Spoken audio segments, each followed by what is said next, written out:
Hey everybody, this is number 15 from the homework, and then we'll go back to number 6 and keep moving forward. But let's do number 15 first because it kind of matches with what the last videos just covered. It says sketch a possible graph of a function that satisfies the following conditions at x equals 2 and discuss the continuity of f at x equals 2. Okay, so first they tell us that f of 2 equals 1. And if we remember back to all those problems we've just been doing on the last couple of videos, the f with the number inside means that there's a closed hole or there's a solid curve when x is that number inside. So this means that there should be a closed hole or a solid curve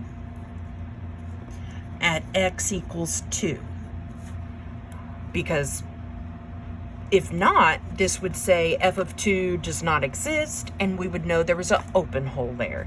So because it says f of 2 equals a number, that means that there's going to be a closed hole at x equals 2. Okay, then it says limit as x approaches 2 of f of x equals -1. Well, we just learned that the only way you can have a limit as x approaches just a regular number with nothing in the air is if the last two are the same, or from the left and the right are the same limit. That's when x approaches a regular number is the same limit. So here's an example of the left and the right being the same limit. As you see, the left piece of the curve and the right piece of the curve are connected. Whereas if you look at this picture, when x is 1 right here, the left piece of the curve and the right piece of the curve are not connected because the limit does not exist as x approaches just regular 1 with nothing in the air. So if we had does not exist, we would know that we have a left and a right separate from each other. They're not on this, they're not touching. But since our limit exists at -1, that means our curve is going to be touching each other. It's going to touch, it's going to connect. So I'll just say connected curve at x equals 2 from the left and the right. Okay, so now the other thing is maybe we should actually figure out the y value of these points. So over here at the closed hole that's at x equals 2, that's going to be at the point 2, because that's the x value, comma, whatever it was equal to, 1. So we are going to have a closed dot or a closed point at 2, 1. Then we're going to have the left and the right curve be connected. And at the point 2, comma, what's the y value here? The y value is the limit, which is -1. Okay, so our curve at x equals 2, we are going to have a closed point at 2, 1. So a closed point. Then at 2, -1, that's where our curve is going to happen. So at 2, -1, that's where our curve is going to happen. And it might be open here, it might be closed. We'll talk about that. But the whole point of it is that the curve on the left and the curve on the right is connected. That's the whole point. Okay, now let's look at our answer choices. We're going to try and get an open hole, a closed hole at 2, 1. So this picture does not have an open hole at 2, 1. I mean a closed hole at 2, 1, because we should have a dot right there. So that's out. Part B does not have a picture at a closed dot at 2, 1, because it should be right there. So that one's out. Part A does not have a closed dot at 2, 1, so that one's out. So the only option we have is part D, because it has a closed dot at 2, 1. And then the curve is connected at 2, -1. Now, their curve is going a different way than mine, but it's okay because it's still connected at that 2, -1, 2, -1. So it's okay that my curve, I originally thought my curve was going in a different direction because none of this information tells us about the direction of the curve. It only tells us where the closed hole is and whether our curve is connected or not connected. Okay. Then it also says something about tell where the curve is discontinuous. Well, it's discontinuous if the y values don't match between the f of 2 and the limit as x approaches 2. So it's discontinuous if the y values don't match. And if we look at our y values, we have a 1 from the f of 2, and we have a -1 from the limit. So we're going to say it's discontinuous because those y values are not equal.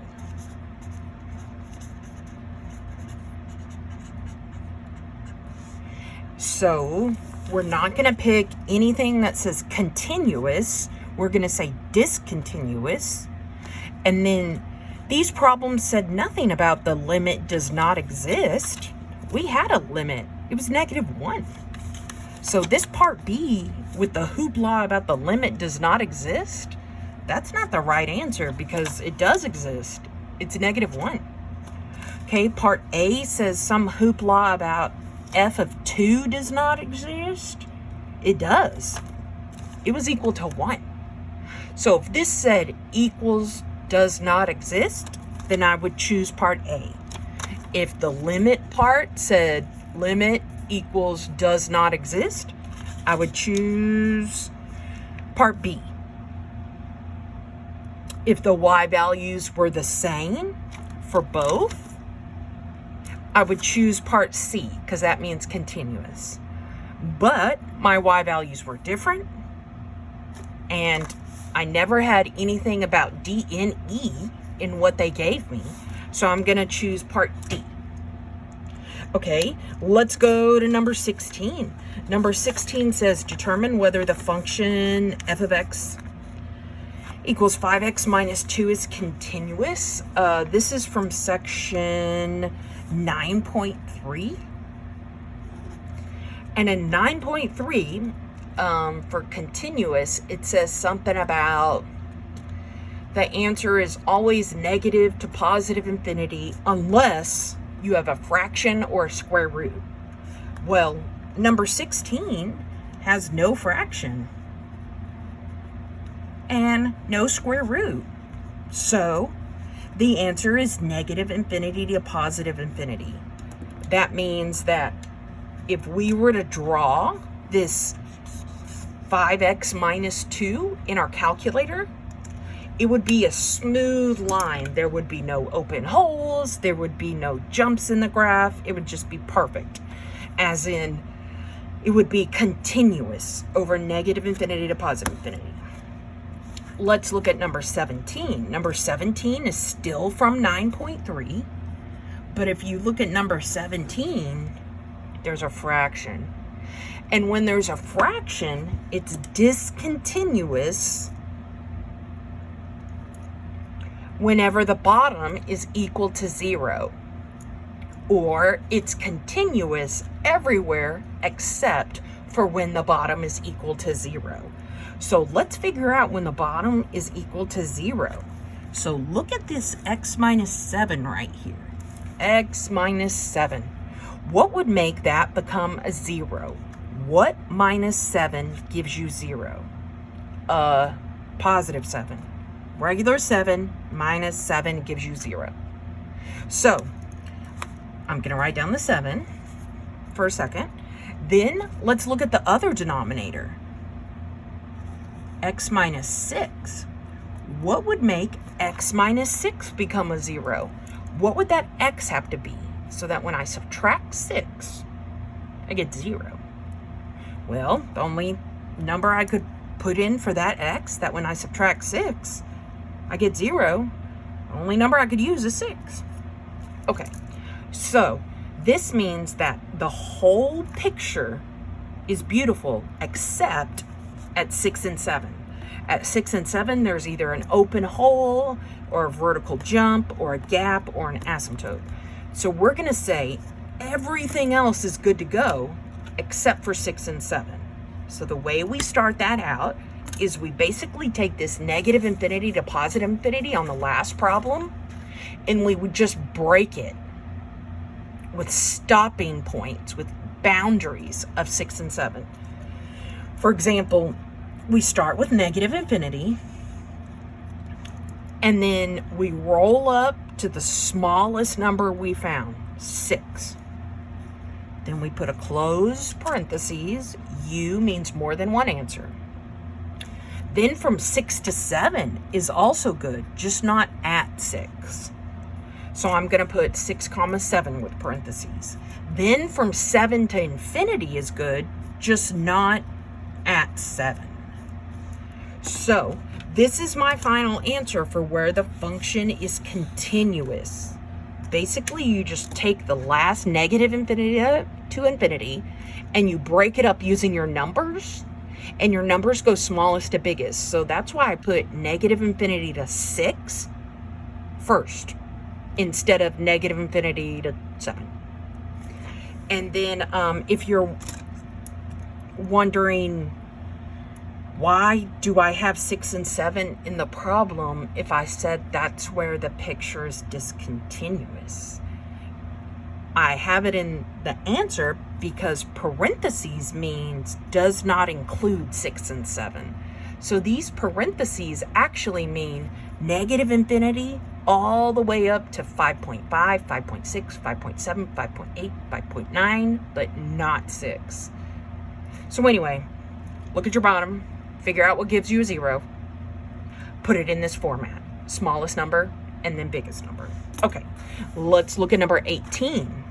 It says use the graph of f to determine where f of x is bigger than 0 and less than 0. Okay, so f of x means your y value.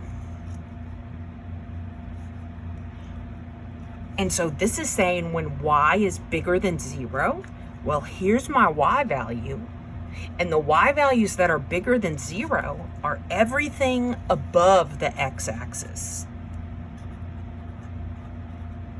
So let me maybe trace the part that's above.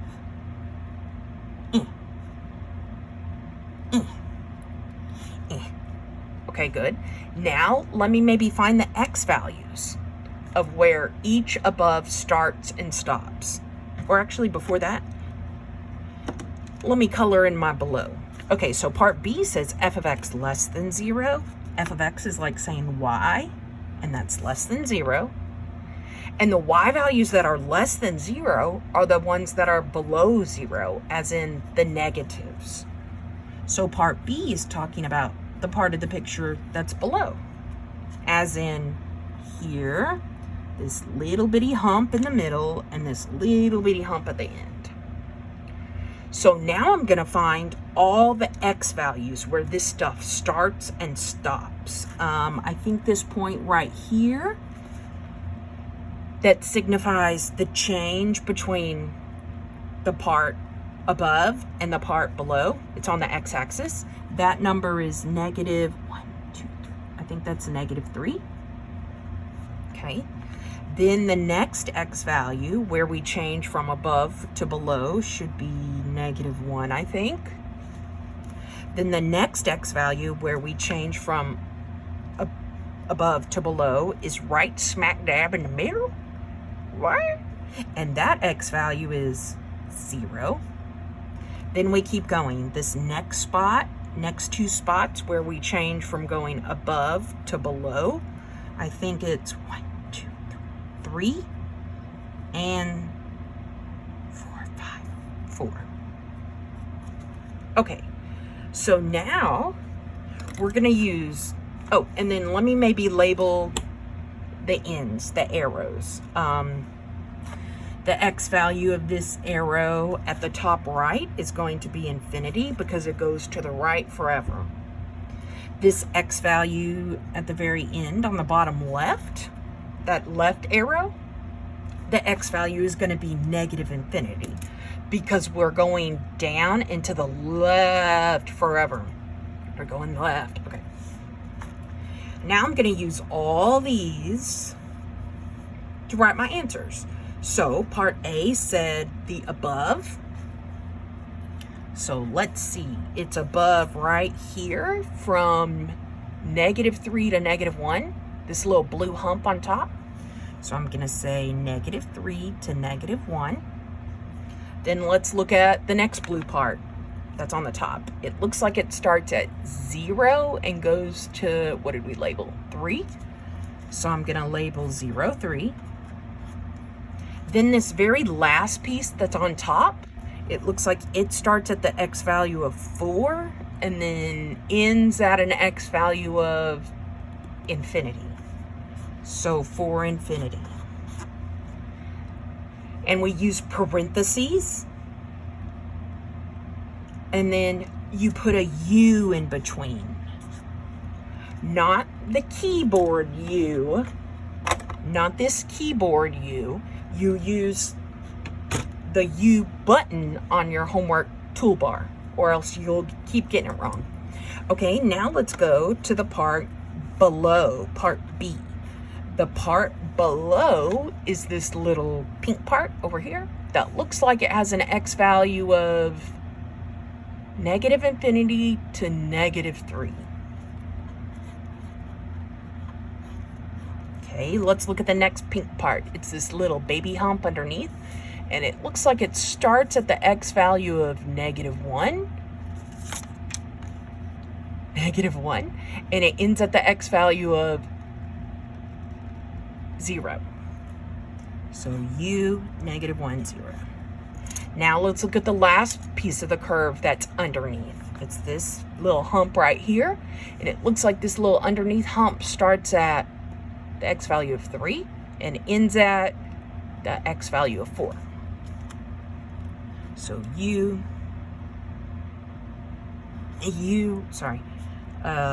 3, 4. And again, we're not going to use our keyboard U. We're going to use the U on our homework toolbar.